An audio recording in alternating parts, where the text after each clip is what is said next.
Chapter third pair of linear equation वाले two variable से related numerical problem थी। पहले वाले वीडियो में हमने 5-7 क्वेश्चन कवर किया था। आज ये 4 क्वेश्चन हमें दिया है जो थोड़ा अलग है।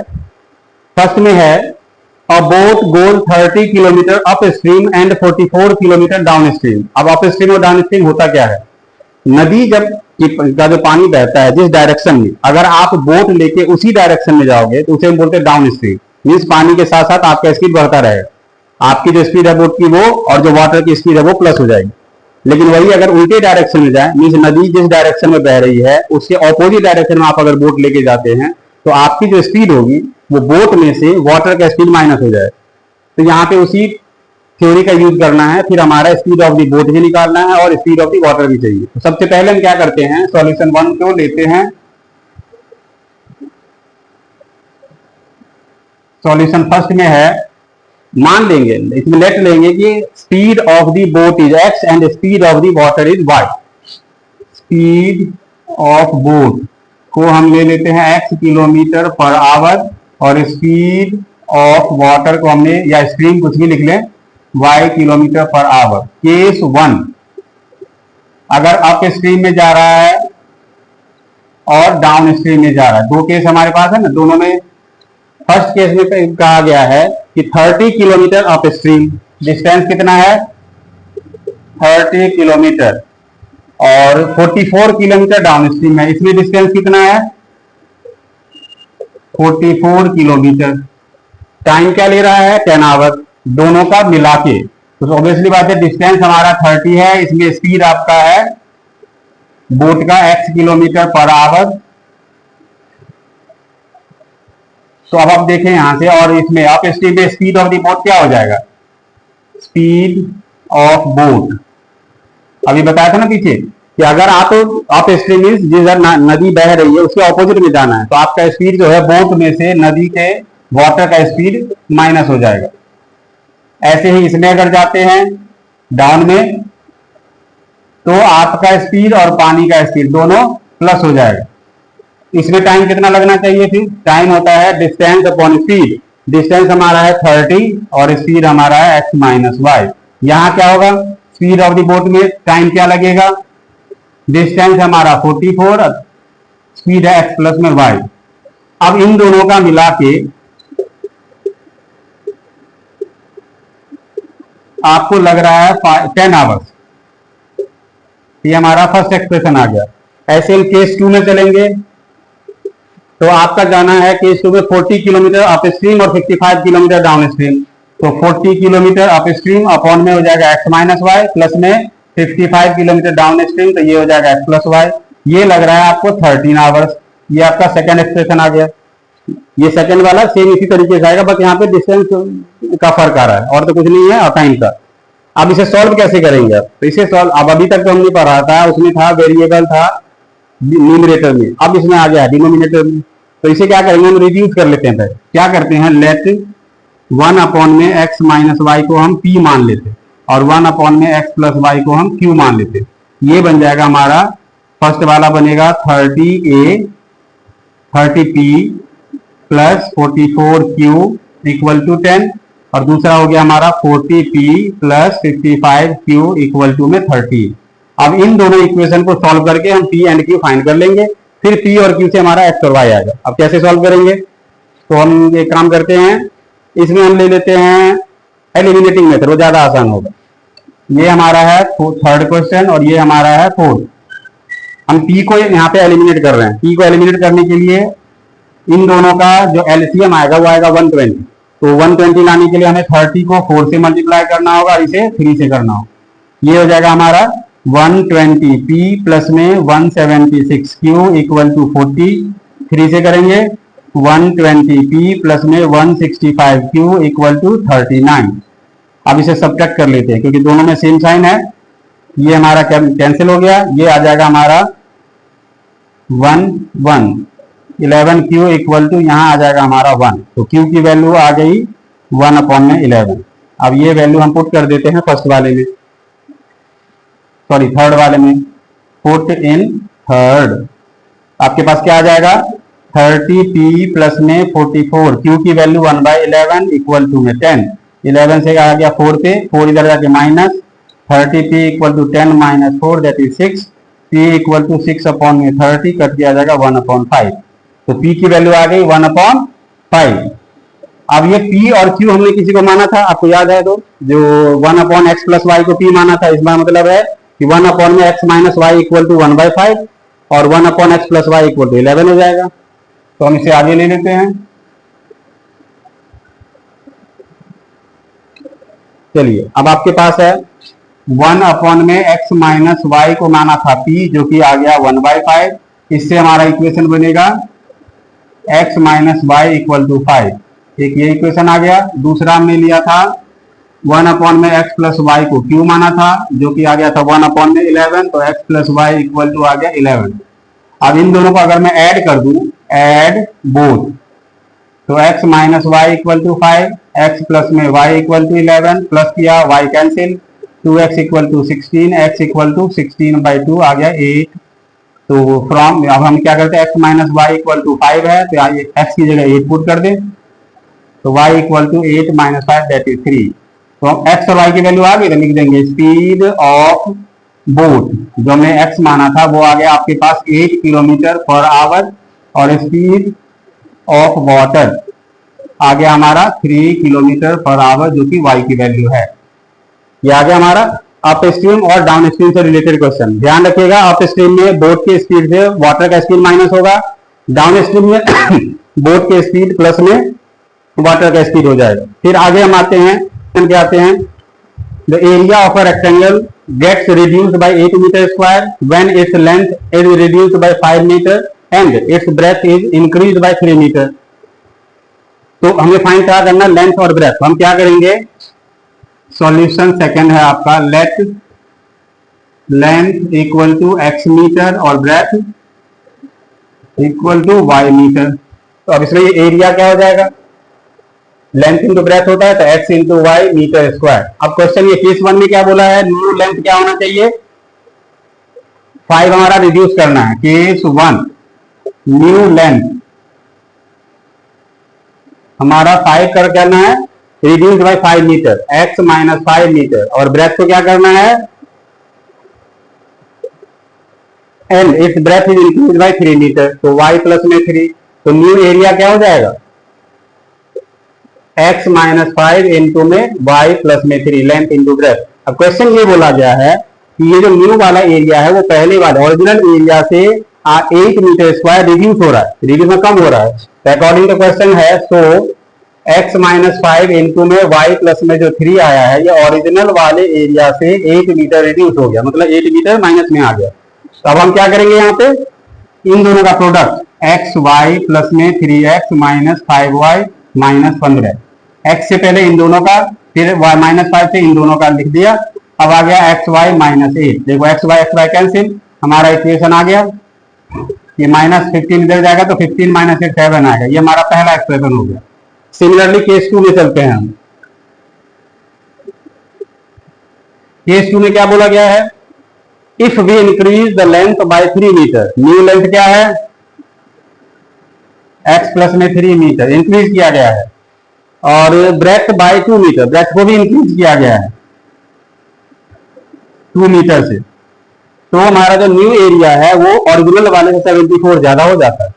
तो न्यू एरिया क्या हो जाएगा, x प्लस में 3 इंटू में y प्लस में 2। अब ये जो एरिया है x प्लस में 3 इंटू में y प्लस में 2, ये इंक्रीज हो रहा है ओरिजिनल वाले से 74 मीटर स्क्वायर इंक्रीज हो गया, तो प्लस में जाएगा। अब ये x से पहले इन दोनों का, तो एक्स वाई प्लस में 2x, फिर 3 से इन दोनों का 3y प्लस में 6, x y plus 74, x y cancel हो गया, हमारा आ गया 2x प्लस में 3y equal to 74 minus 6 that is 68। ये हमारा हो गया सेकंड इक्वेशन। अब हम इन दोनों इक्वेशन को, जो हमारा इक्वेशन है 3x minus 5y equal to 7, इन दोनों को हम एलिमिनेटिंग मेथड यूज कर लेते हैं। तो क्या करते हैं, यहाँ पे है, मैं y को हटाना है, तो y का यहाँ पे 5 है कोफिशिएंट, y का यहाँ 3 है, तो हम इसको अपोजिट कर देते हैं, इसको 3 से मल्टीप्लाई, यहाँ 5 है तो इसे 5 से मल्टीप्लाई, मतलब जिस टर्म को आपको हटाना है उसके अपोजिट वाले कोफिशिएंट से मल्टीप्लाई कर दो। ये आ जाएगा 9x माइनस में 15y इक्वल टू में 21, ये हो जाएगा हमारा 10x प्लस में 15y इक्वल टू में 8 5 जा 40, 6 5 जा 30 एंड 34। ये खत्म, ऐड किया तो 19x इक्वल टू आ गया 163। तो x इक्वल टू 361/19 कट के आ गया 90। अब आप क्या करें, इस x की वैल्यू को किसी भी इक्वेशन में पुट कर लेते हैं। मैं सेकंड में या फर्स्ट में पुट करता हूं। पुट इन फर्स्ट 3 इंटू में 19 minus 5y equal to 7।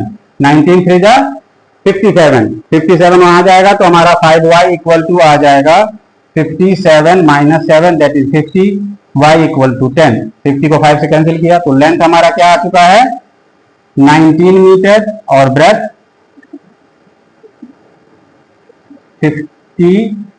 10 metre. ये हमारा फाइनल आंसर है लेंथ और ब्रेथ ये सेकंड वाले का। अब आते हैं हम थर्ड वाले पार्ट पे।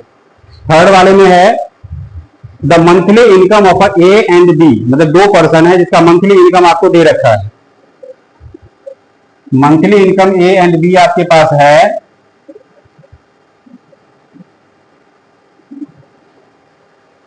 उसका रेशियो गिवन है 5 and 4। तो सॉल्यूशन थर्ड हम लेते हैं let monthly income of A equal to हो जाएगा 5x और बी हो जाएगा हमारा 4x। ऐसे ही मंथली एक्सपेंडिचर